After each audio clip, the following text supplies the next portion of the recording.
Hey, what's up, everybody? Ted here, and talking a little bit today about Hystos and insurance. As y'all may know, I am looking to get a Hysto in the next, I want to say 18 months or less. Still looking for a job, so trying to be optimistic here that I'll be able to find one relatively soon and actually start making and then saving money. But also looking at jobs that provide benefits, because I want to try to get this Hysto either entirely or partially covered by insurance. I never really had any gynecological issues, so I'm a little wary about that. But I've been working since I was 16 years old. Actually, since I was 14. So I personally feel like after working and working and working, and I saved all the money for my top surgery myself. I had people who helped me. I had people who benefited, who donated, that's the word, donated, who donated money towards the effort, and I did throw a top surgery benefit where I raised like $1,200, but for the most part, I raised that money myself, just from saving and going without, and going without sucks.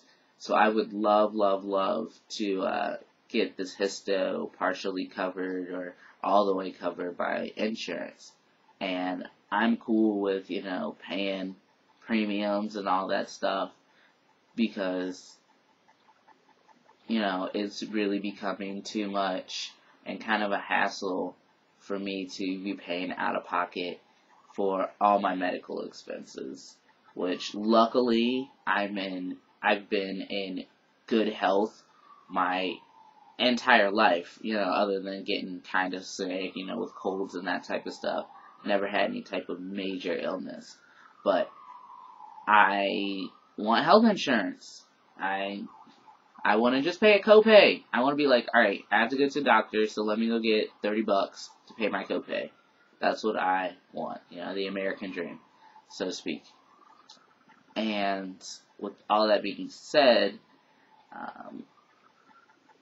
and looking for a doctor for a Hysto, I've been just kind of browsing the internet, trying to find somebody who was trans-friendly, and then someone who I could afford.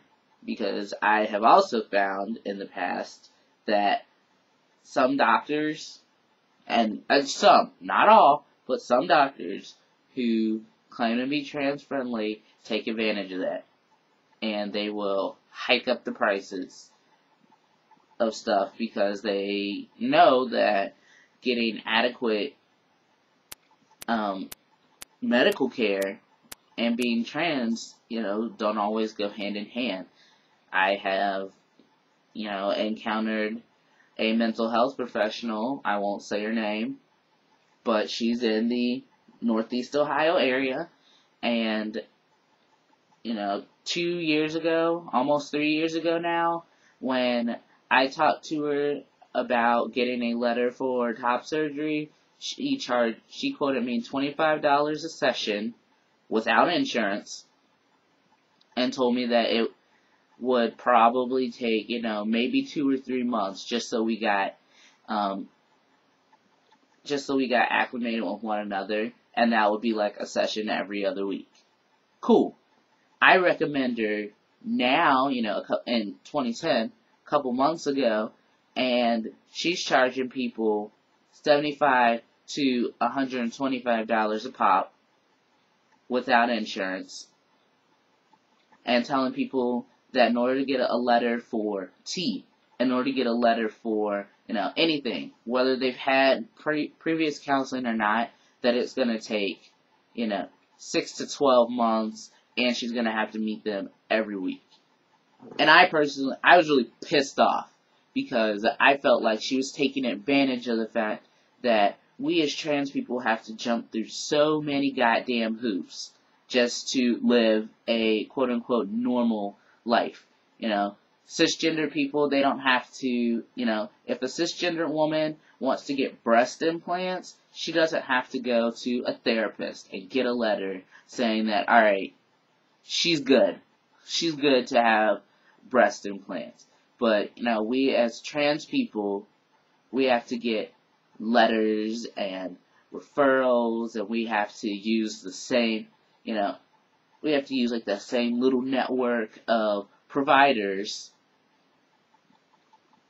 in order to get care. And it's crazy. It's fucking bullshit.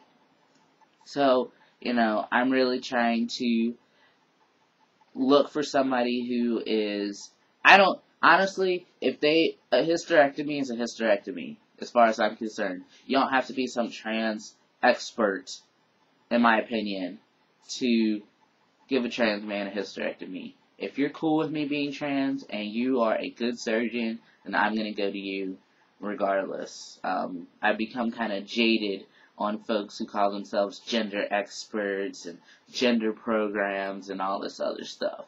Specifically because of that therapist, who luckily I never used.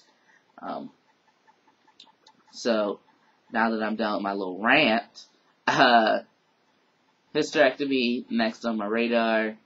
Insurance, hopefully gonna find either a good job that has good insurance or a job that pays enough for me to purchase my own individual insurance.